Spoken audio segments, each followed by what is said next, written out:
The Maitrayaniya Upanishad Sanskrit, Maitrayaniya Upanishad is an ancient Sanskrit text that is embedded inside the Yajurveda. It is also known as the Maitri Upanishad Sanskrit, Maitri Upanishad and is listed as number 24 in the Muktika canon of 108 Upanishads. The Maitrayaniya Upanishad is associated with the Maitrayanas school of the Yajurveda. It is a part of the black Yajurveda, with the term black implying the unarranged, motley collection of content in Yajurveda, in contrast to the white, well-arranged Yajurveda where Brihadaranyaka Upanishad and Isha Upanishad are embedded. The chronology of Maitrayaniya Upanishad is contested, but generally accepted to be a late-period Upanishadic composition. The Maitrayaniya Upanishad consists of 7 prapathakas lessons. The first prapathaka is introductory, the next 3 are structured in a question-answer style and discuss metaphysical questions relating to Atman self, soul, while the 5th to 7th prapathaka are supplements. However, several manuscripts discovered in different parts of India contain lesser number of prapathakas, with a Telugu language version showing just 4, and another Burnell version showing just 1 section. The content and structure of the Upanishad is also different in various manuscript recensions, suggesting that the Upanishad was extensively interpolated and expanded over a period of time. The common kernel of the Upanishad across different recensions, states Max Muller, is a reverence for soul, that can be summarized in a few words as, "Man is the self, the immortal, the fearless, the Brahman." The Maitri Upanishad is an important ancient text notable, in its expanded version, for its references to theories also found in Buddhism, elements of the Samkhya and Yoga schools of Hinduism, as well as the ashrama system. The text is also notable for its practice of eniyatropyuktam or ityavam hayaha, that is being one of the earliest known Sanskrit texts that embedded quotes with credits and frequent citations to more ancient Sanskrit texts. Etymology.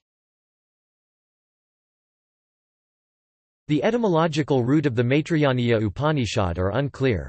This has historically led to a variety of names and spellings for this Upanishad. Maitra Sanskrit, Maitra and Maitri are related words which literally mean, kindly, benevolent, goodwill, amity, friend of all creatures.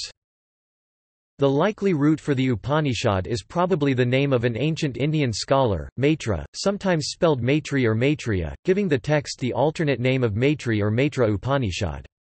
The ancient scholar is also credited with a school of thought, thus giving the text the name Maitrayaniya Upanishad.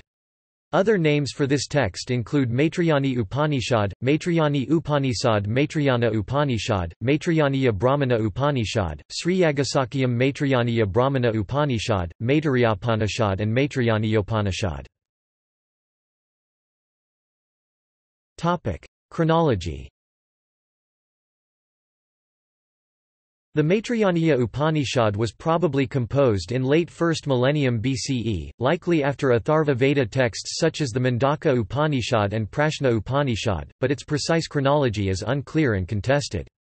The chronology is difficult to resolve because all opinions rest on scanty evidence, an analysis of archaism, style and repetitions across texts, driven by assumptions about likely evolution of ideas, and on presumptions about which philosophy might have influenced which other Indian philosophies. Olivelle includes Maitri Upanishad among the list of principal Upanishads that were composed last, probably around the start of the Common Era. Mahani suggests an earlier date, placing Prashna along with Maitri and Mandukya Upanishads, as texts that probably emerged about early 4th century BCE. Jayatilik states, "Buddhism is not far removed in time from, though it is prior to, the Maitri Upanishad." Nakamura states that, "Although Buddhistic influence can be seen in the Maitri Upanishad from words used, the particular terms and modes of expression of Mahayana Buddhism do not yet appear in it." Phillips, in contrast, lists Maitri Upanishad before and about the time the first Buddhist Pali canonical texts were composed. Ranade posits a view similar to Phillips, placing Maitri's chronological composition in the 5th group of ancient Upanishads and last of the principal Upanishads. Cowell too considers Maitrayaniya Upanishad as late-era Upanishad, with its later sections comparatively modern, because of the structural and style differences within texts, inconsistencies in Pune manuscript, Kolkata manuscript, Eckstein manuscript, Burnell manuscript and other manuscripts, and because some version of the manuscripts insert quotes from Vaishnavism. Deussen states that the Upanishad is chronologically significant because its authors takes for granted the concepts and ideas found in Samkhya and Yoga schools of Hinduism, which must have been established by the time Maitrayaniya Upanishad was composed. Structure. The extant recension of the text consists 7 prapathakas lessons, of which several sections are kilas appendices, supplements added later. The last 2 are called as kila by medieval-era Indian scholar Ramatirtha. Others consider the last 3 sections as supplements and appendices. Other discovered manuscript versions of the Maitrayaniya Upanishad present different number of sections, ranging from 1 to 4, without any appendices. There are also differences in style, structure and content among the discovered manuscripts when the text contains the same number of sections. The text is a prose-style Upanishad, with a motley collection of different-sized paragraphs. The first section has 4 paragraphs, the second has 7, the third presents 5 paragraphs, while the fourth section contains 6. As appendices, the 5th lesson has 2 paragraphs, while the 6th Prapathaka is the longest section with 38 paragraphs. The last supplementary section, or the 7th Prapathaka, has 11 paragraphs, some with many sub-paragraphs. The Maitrayaniya Upanishad is embedded after the Brahmana text of Yajur-Veda, and in its opening passages refers to rituals contained therein. It contextually belongs to the Sannyasa Upanishads corpus. Hume includes it among his list of 13 principal Upanishads. Contents. Maitrayaniya Upanishad deals with the concept and nature of Atman, soul, self, the question of how is joy possible, and how one can achieve moksha, liberation. In later sections it offers a debate on possible answers. Meditation of soul is the essence of religious activity, first Prapathaka. The text begins with the following prelude. The performance of all the sacrifices, described in the Maitrayana Brahmana, is to lead up in the end to a knowledge of Brahman, to prepare a man for meditation. Therefore, let such man, after he has laid those fires, meditate on the self, to become complete and perfect. But who is to be meditated on? The above prelude is followed by an answer, offered as a tale of a king named Brihadratha who renounces his kingdom, lives an austere life and therewith seeks the knowledge of the eternal, the soul. Sage Sakyanya appears before the king. The king admits, "I lack the knowledge of soul, you know the essence of soul. So please teach me." In the resulting reply, the sage Sakyana first claims that the seeking the knowledge of Atman was a practice of the past, it is difficult and not in vogue, then urges the king to ask something else. The king insists, by asking a series of metaphysical questions to the sage.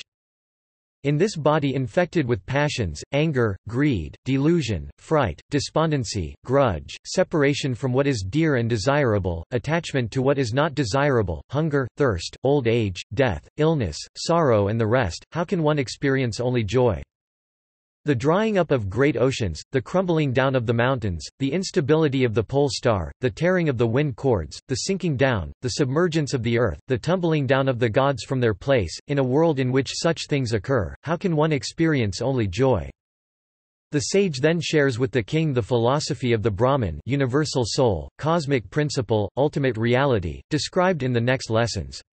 Paul Deussen states that parts of the above questions, on sorrow and frailty of human life is found in the oldest Upanishads of Hinduism, for example in chapters 3.4, 3.5, 3.7, 3.28 and 4.4 of Brihadaranyaka Upanishad, yet its declamation in the question form above in Maitrayaniya Upanishad, mirrors those found in Buddhism and Samkhya school of Hinduism.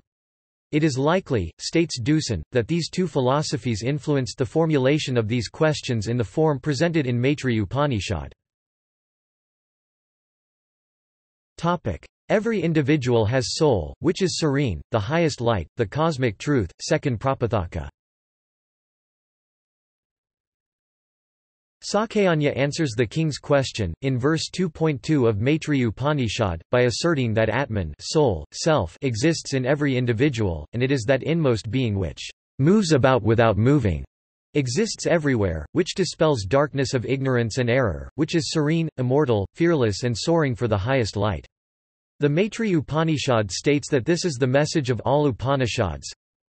Atha Kalvyam Brahmavidya Sarvopanisadvidya va Rajanasmakam Bhagavata Maitrayana Vyakyataham te. Now then, O king, this is the Brahman knowledge, and the knowledge contained in all the Upanishads, which was taught to us by Honorable Maitri. I shall tell it to thee. Sage Sakayanya thereafter narrates an ancient dialogue between Valakilyas and Prajapati Kratu, which is sourced from Rig Veda. The dialogue states that man was created in the image of its creator, innately has all its powers, and is driven by it. The dialogue raises a series of metaphysical objections and inconsistencies with this premise, and then offers theories to resolve the what, how and why this is so. The Maitrayaniya Upanishad states that the Prajapati, Lord of creatures, divided himself fivefold and entered all creatures of the world. The divided parts are prana, apana, samana, udana and vyana. Prana is upward breath, apana is downward breath, exhale. Vyana holds the prana and apana in balance, giving strength to the whole body. Samana is that which carries gross food to apana and then subtler food throughout the body. Udana is that which delivers food up and down the body from what has been eaten or drunk. Together with food, prana and apana provide that which produces heat for the body, states paragraph 2.6 of Maitrayaniya Upanishad. The Purusha resides within, assumes the nature of buddhi, intellect, power to reason. However, having divided itself fivefold, its purpose unattained, it impulsively feels, "Let me enjoy objects." It is distracted from its purpose, its soul. The Upanishad, thereafter recites the parable of chariot, found in older Upanishads. Max Muller summarizes it as, "The perceptive organs are his reins, the active organs his horses, the body his chariot, the mind the charioteer, the whip being the temperament emotions. Driven by that whip, his body goes round and round like a wheel driven by the potter. This body is made intelligent, and he Atman is the driver thereof. He experiences the fruits of his karma, his personality, the weaving of the three gunas sattvam, rajas, tamas. In essence, however, man seeks the true bliss, the immortal happiness, the resplendent contentment, the calm freedom that is his soul," states paragraph 2.7 of Maitrayaniya Upanishad. This soul of his is pure, unchanging, unmoving, undefilable, serenely calm, constant, the spectator within him, the self-abiding. The soul is inherently good, enjoyer of urta, that which is properly, excellently joined, natural perfection, harmonious, holistic, right, truth. Human suffering, its causes and the nature of souls, third Prapathaka. The third Prapathaka of Maitrayaniya Upanishad presents a theory of soul that is different than the Vedanta school of Hinduism, rather it resonates with its Samkhya school.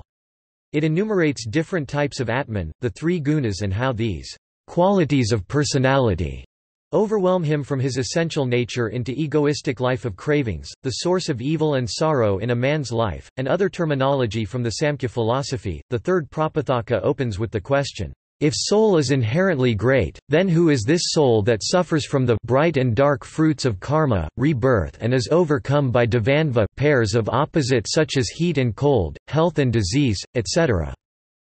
As answer, the Maitrayaniya Upanishad states that there is another, different soul, calling it Bhutatman, the elemental soul, which transmigrates. In paragraph 3.2, the Upanishad presents the theory of gross elements and subtle elements, which combine to form sarira body. The elemental soul resides in this body, and is overcome by prakrti guna, inner nature of an individual's personality. This, states the text, is cause of confusion, conflicting desires, unsteady behaviors and self-conceit. Man, because of this confusion, binds himself with suffering, just like a bird binds itself inside a net. Human suffering is the result of human actions karma and complex interplay of human psychology gunas. However, the immortal soul is, states the text, unaffected by the elemental soul's confusion and drifts. The third Prapathaka explains the two souls and human personalities using the metaphor of fire, iron and forge, as follows. He who acts, is the elemental self, he who causes to act, is the inner man, immortal self. Now as even a ball of iron, pervaded by fire, hammered by smiths, becomes manifold forms, thus the elemental self, pervaded by inner man, hammered by guna qualities, personality, becomes manifold. And as when the ball of iron is hammered, the fire is not overcome unaffected, so the inner man is not overcome, only elemental self is overcome. The Maitrayaniya Upanishad in paragraph 3.4 states that true essence of man is not his body, but his immortal soul. The elemental soul is mere reflection of his gunas psychology, a source of his suffering, which manifests itself as quality of tamas darkness, such as confusion, fear, grief, sloth, carelessness, decay, sorrow, hunger, thirst, infidelity, anger, ignorance, cruelty, meanness, envy, shamelessness, pride, folly, dishonesty, arrogance, miserliness. The quality of rajas too, states the Upanishad, is a result of this interplay of overpowered elemental soul and guna, and lists the manifold manifestation of this as greed, covetousness, craving, possessiveness, unkindness, hatred, deceit, restlessness, mania, fickleness, wooing and impressing others, servitude, flattery, hedonism, gluttony, prodigality and peevishness. While the elemental self is thus affected, the inner self, the immortal soul, the inner spectator is unaffected, asserts the Upanishad. Realization of true self, union with Brahman, fourth Prapathaka. The fourth Prapathaka begins with the question, how can the elemental self obtain union with the true self? The Maitrayaniya Upanishad answers that the elemental self is distracted, intoxicated and attached to numerous things in life, craving for false delights, which prevents its ability to know the true self. The remedy for elemental self, in order to realize the true self, is to acquire the knowledge of the Veda, perform svadharma one's duty based on one's age, be part of RTA, devote oneself to ashrama stage one is in. The Upanishad, in paragraph 4.3 acknowledges the inherent tension between ascetic life of renouncing society for self-knowledge and the svadharma in each ashrama stage of life with devotion to society.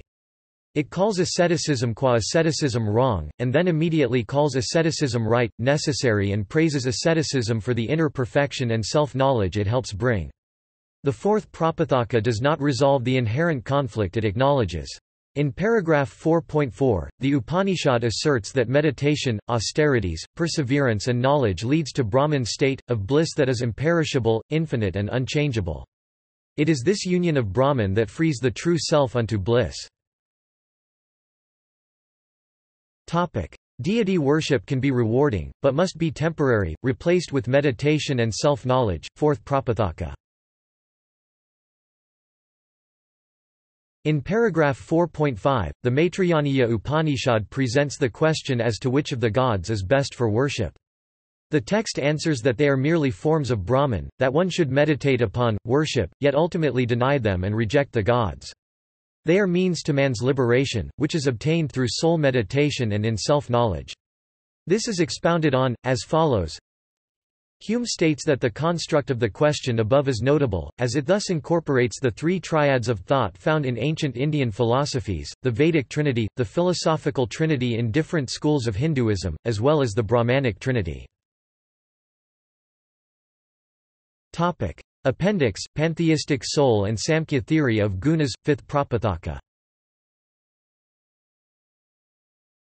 The 5th Prapathaka then presents a motley collection of a hymn and various theories, all focused on the pantheistic premise that everything is manifested form of cosmic soul, all is one Brahman Atman. A hymn, inserted into paragraph 5.1 and called the Kutsayana hymn, states that the soul self is the hidden unchanging reality, the tranquil, the unlimited, the one without beginning or end.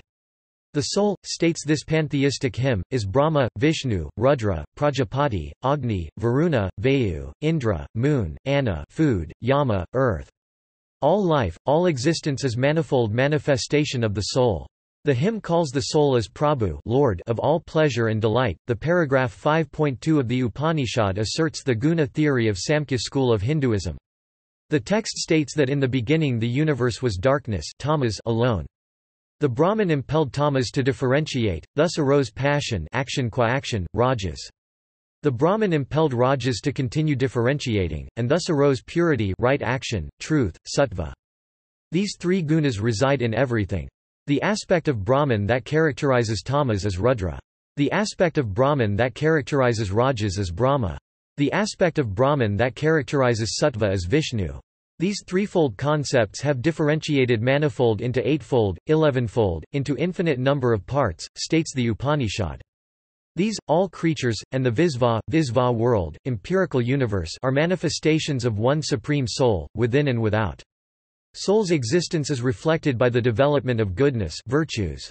It is this soul that is reflected in man, just like sun is reflected in different vessels of water, posits paragraph 5.2 of the 5th Prapataka. Appendix, enumeration of souls, 6th Prapataka. The 6th Prapataka enumerates soul into two, the one that is within each human being and one without that is in sun. These correspond to two paths, one inner and one outer.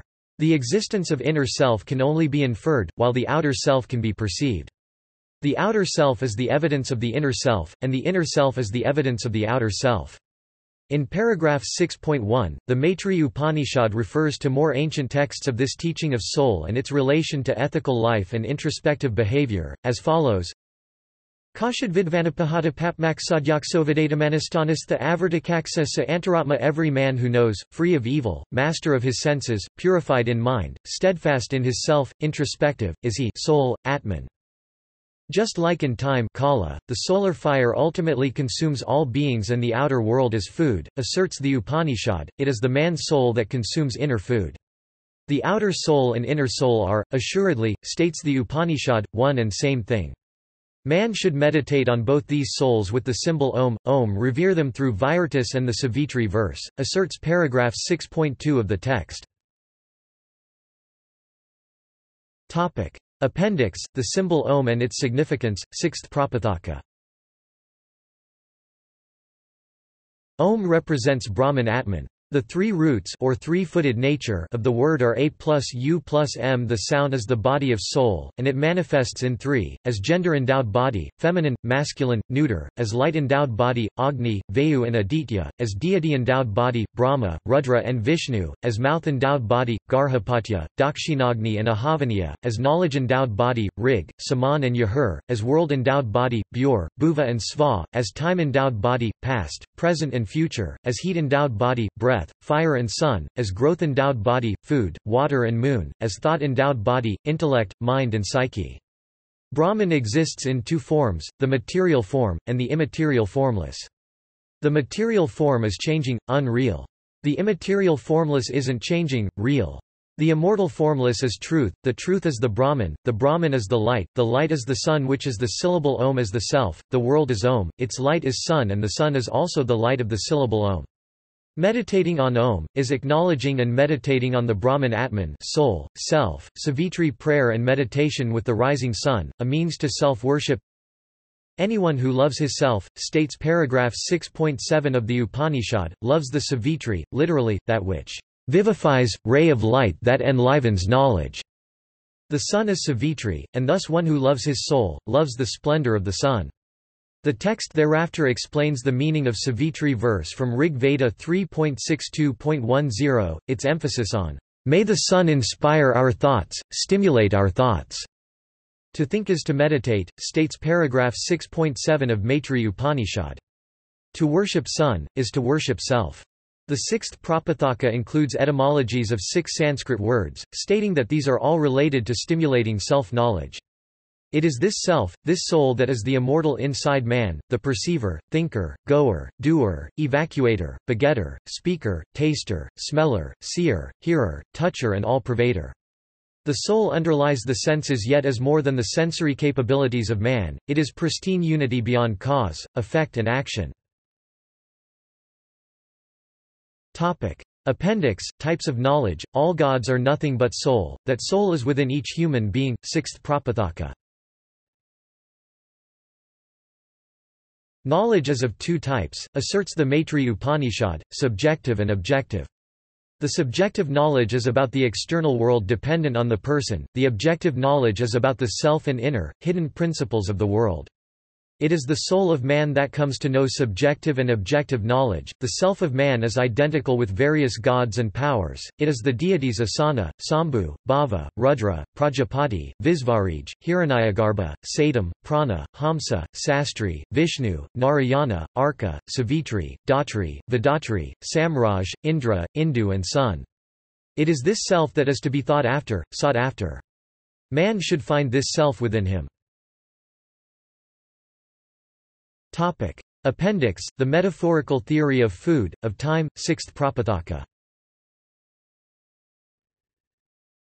Sections 6.9 through 6.17 of the Maitrayaniya Upanishad is motley collection of 3 parts, all relating to the metaphysical interpretation of food. This is connected with the much older metaphorical discussion of food in Chapter 5 of the Chandogya Upanishad. Everything is food to everything else, and taking of food is described by the Upanishad as a form of worship, a sacrifice offered by the self to the self. In the first part of discussing food, the section discusses the feeding of one's own body as a form of religious ritual, and includes a hymn that is food prayer, and that urges Atman to gratify the reciter as well as gratify all creatures in the universe. In the second part, the Upanishad calls a parent form of Brahman as food, then differentiates between food and the eater of food, and metaphorically maps food all to the nature of existence, of prakrti nature and purusha consciousness. In the third part, in paragraphs 6.11 to 6.17, the text states that food is the cause of all that is in space and hidden principles, then expands the idea to include time by calling kala time is the cause of food, and then celebrates time as Brahman. Food, states the 6th Prapataka, is the source of the world, time is the origin of food, and sun is the origin of time. It symbolically maps the time and timeless as changing reality and the unchanging Brahman, respectively. There is a motley collection of ideas in the discussion of kala time, within the 6th Prapataka of the Upanishad. For example, in section 6.14, it sets out to prove time exists, acknowledges the difficulty in proving time exists by pramana epistemology in Indian philosophy, then inserts a theory of inductive inference for epistemological proof as follows. The section includes the concept of time and non-time, calling these as 2 forms of Brahman, mirroring the Upanishad's earlier discussion of material and non-material universe.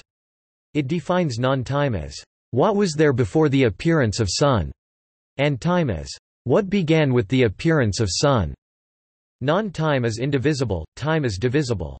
Year is the murti idol of time. Time ripens everything, asserts the Upanishad. Sun is the foundation for time, sun is the self, the Atman of Brahman.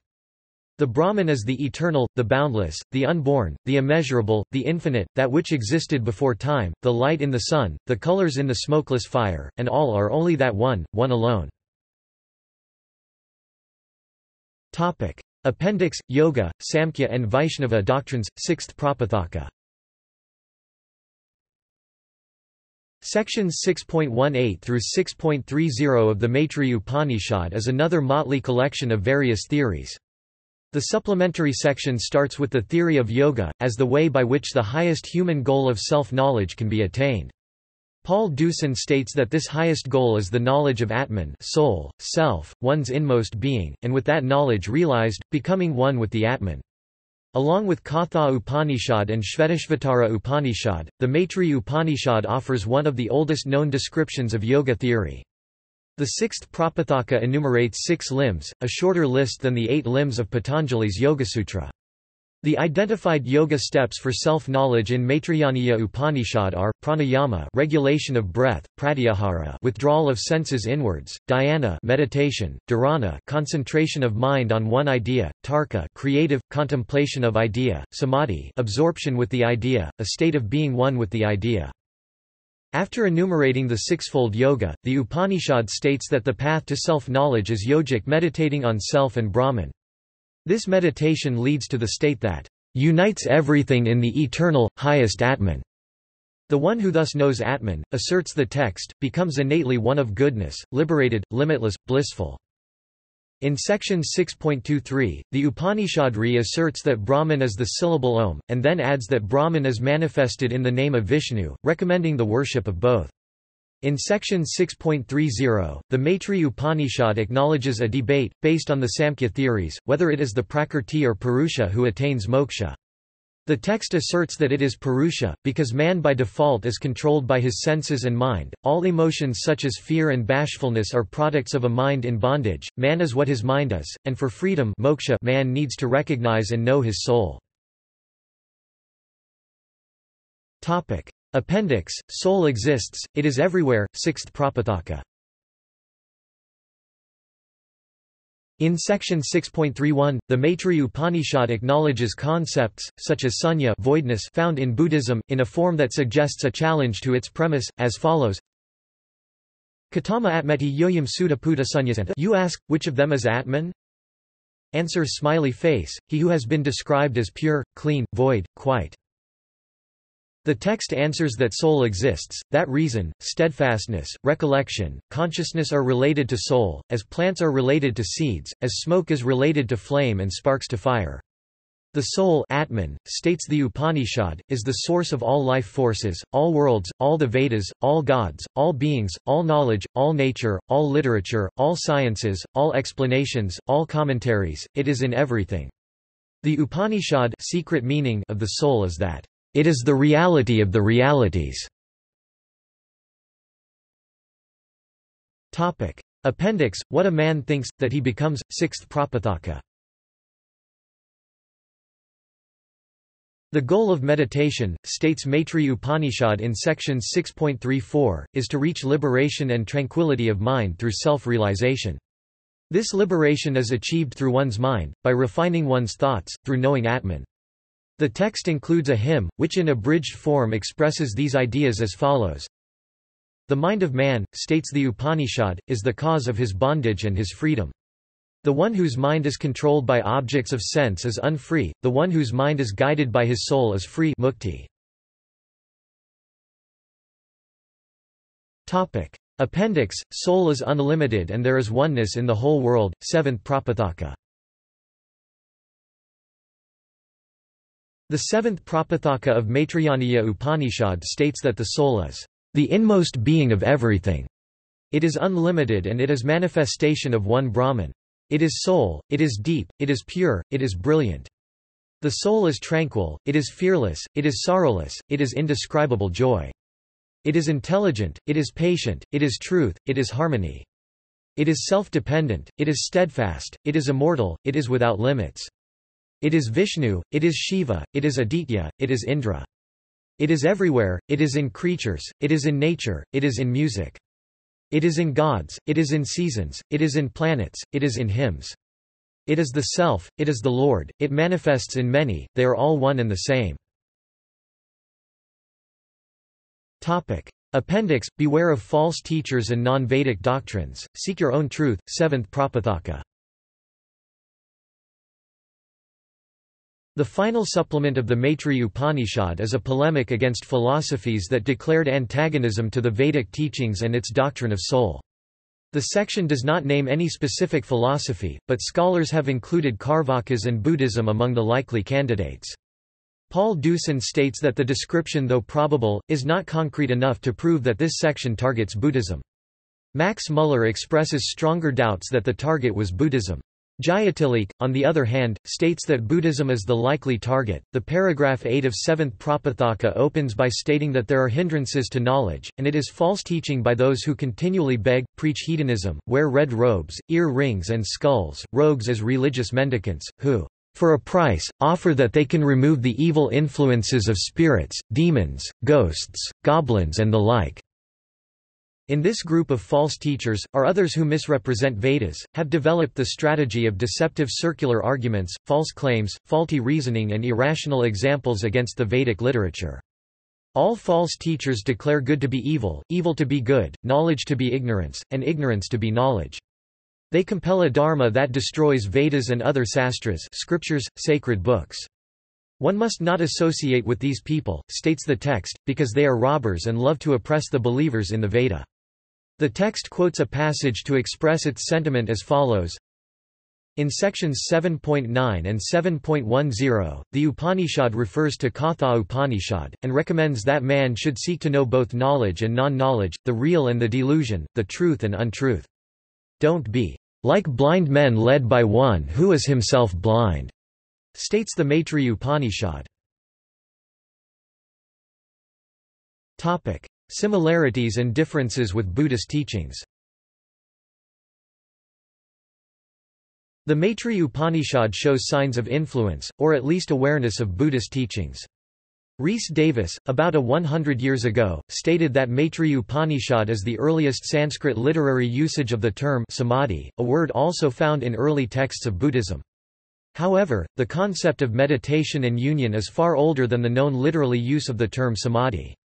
The idea of union, expressed with terms such samadhi root or related words, occur in Brihadaranyaka Upanishad, the oldest and longest Upanishad of the Hinduism. There are many other words and ideas that are shared between Maitrayaniya Upanishad and earliest known Buddhist texts. Maitrayaniya Upanishad explicitly mentions, in 7th Prapataka, a sect of thought whose teachers wear reddish robe, Kasaya, who deny the existence of soul, self. Premise Nairatmyavada, preach a dharma destructive of Vedas and Upanishads, Vedatasastra Himsaka Dharmabhidayanam, and whose goal is hedonistic attainment of pleasure. Ratamatram phalam asya. This sect reference could potentially be Karvakas, Ahivakas, Buddhism, Jainism or another unknown sect of thought that existed in ancient India. Jayatilleke states that this reference in Maitrayaniya Upanishad is likely to be to the Buddhists since Ahivikas or Jainism upheld the belief in soul, which the Buddhists explicitly rejected. Karvakas did not value dharma, while Buddhists were referred to as dharmavadan by opposing schools of thought. Buddhists were strongly accused of being hedonists at this time. Dhammapada seems to regard red robes as a distinct attire of Buddhist monks. Jayatilleke additionally notes that there are many words as well as ideas such as the contemplation of the organic substances of the body and Brahma Kosa theory in the 6th Prapataka of this Upanishad that has a Buddhist flavor. Despite the similarities in words and some ideas, the teachings in the Upanishads of Hinduism, including Maitrayaniya Upanishad, however, are founded on the premise that the soul, self and Brahman exists, and these texts discuss the paths to know, realize one's soul, self and Brahman. This makes the fundamental premise of Maitrayaniya and other Upanishads of Hinduism distinctly different than Buddhism's key premise that there is no self, no soul. Anatman and Naratman. The term Naratman appears in the Maitrayaniya Upanishad such as in verses 6.20, 6.21 and 7.4. Naratman literally means selfless. The verses 6.22 and 6.23 discuss sound Brahman Om, Sabda Brahman, lower Brahman and soundless Brahman empty, Asabda Brahman, higher Brahman, then teaches that both should be known. The Naratman concept has been interpreted to be analogous to Anatta doctrine of Buddhism. The ontological teachings, however, are different. In the Upanishad, states Thomas Wood, numerous positive and negative descriptions of various states, such as Naratman and Sarvasyatman, the self of all, are used in Maitrayaniya Upanishad to explain the non-dual concept of the highest self. According to Ramatirtha, states Paul Deussen, the Naratman state discussion is referring to stopping the recognition of oneself as an individual soul, and reaching the awareness of universal soul or the metaphysical Brahman. Reception. The Maitrayaniya Upanishad is oft-cited text in comparative studies of Buddhism and Hinduism, as well as the likely influence of one on the other. Monier Williams referred to Maitrayaniya Upanishad, among other Vedic literature, in his review of the relationship between Hinduism and Buddhism. In studies on the earliest discussion of yoga theory, Maitrayaniya Upanishad is among the most referred to. See also: Vedas, Upanishads, Hinduism, Buddhism. References. Bibliography. Cowell, E. B. Reissue 1935, tr. The Maitri or Maitrayaniya Upanishad, Calcutta, The Asiatic Society of Bengal. External links. Maitri Upanishad with commentary of Ramatirtha, Sanskrit Eb Cowell compiler. Maitri Upanishad Eb Cowell English translation, Cambridge University. Maitrayana Brahmana Upanishad Max Muller translator, Oxford University Press. Maitri Upanishad in the 13 Principal Upanishads, Robert Hume translator. https://www.scribd.com, doc. 290391743, Prabuddha Bharata January 2015 translation of Maitrayaniya Upanishad in Prabuddha Bharata by Swami Narasimhananda. Maitri Upanishad, another archive of Hume's 13 Principal Upanishads. Maitri Upanishad Sanskrit documents. Maitrayana Upanishad public domain audiobook at LibriVox.